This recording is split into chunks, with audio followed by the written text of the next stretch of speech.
नवीन बाबू को घारी भोट चिंता भोट पर से केते नाटक करुँच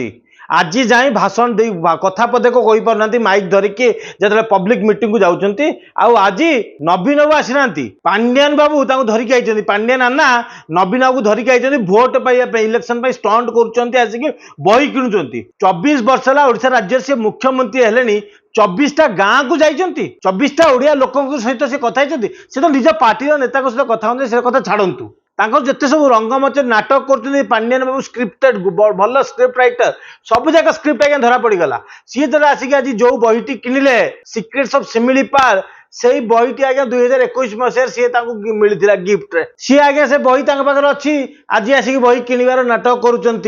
लोकों को देखा सी ओडिशा प्रति बहुत चिंतित ओडिशार सिमिलीपाल उपर से जाना चाहूँगी छी छी छी ए भलिया निम्न स्तर राजनीति किए कर पांड्यान आउ नवीन बाबू।